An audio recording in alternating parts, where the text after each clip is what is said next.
susah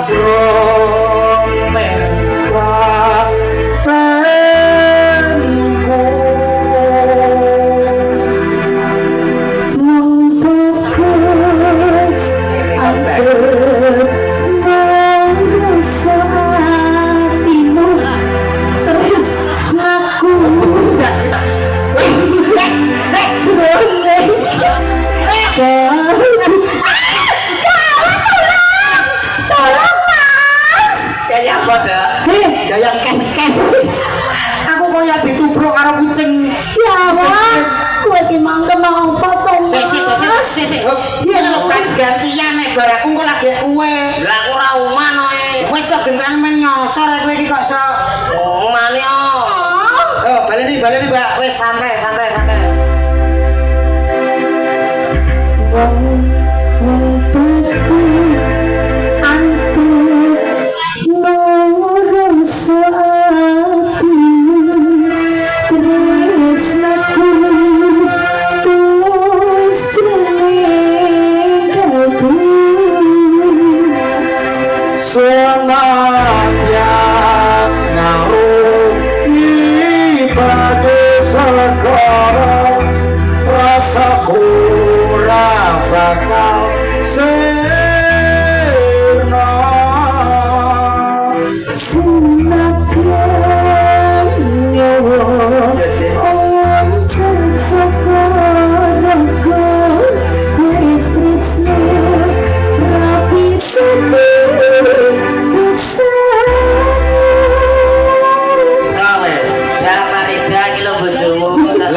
bujuku barang nyapa.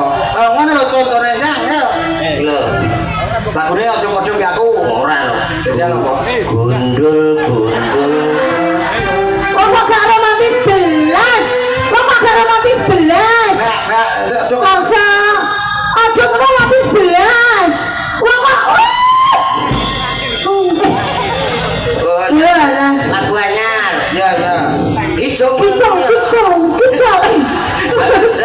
Bangak. Ya Allah. Aku salah apa aku melok-melok. Iki baturan. Ya kok kaya aku mau lho, Prat. Ini ki ngono kuwi, batu rempah. Santai. Tanggono yo padha wae. Iki ngenyek. Iki lho dadi lagu kok iso. Ayo. Ya, dikek lagu. Jadi Mas, Mbak, sampeyan aku nek duwe bojo gak cilik-cilik iki. Lah nyapa? Anakku cilik-cilik kok dikit karo ipin nak dipangan garangan. Bocah, monggo Mas. Monggo kula buah. Ojo, wis lunas saka buah iki. Niki nyanyi pan apa kula Mas? Nyanyi pan apa teng mriki? Walah nggih lho mosok dah musuhi desel. Ya ampun. Nyanyi kok. Nggih Mas. Diteteske nggih. Diteteske. Iya. Nah, ya Mas Keyboard. Oke. Karo aku nyanyi juga. Terima kasih bos, kamernya bos. Terima kasih bos. Siapa lagu ini? Edro. Kalau padunya apa dremes kowe? Satu terima kasih spesial ada di sini bareng Karun Mamudayo.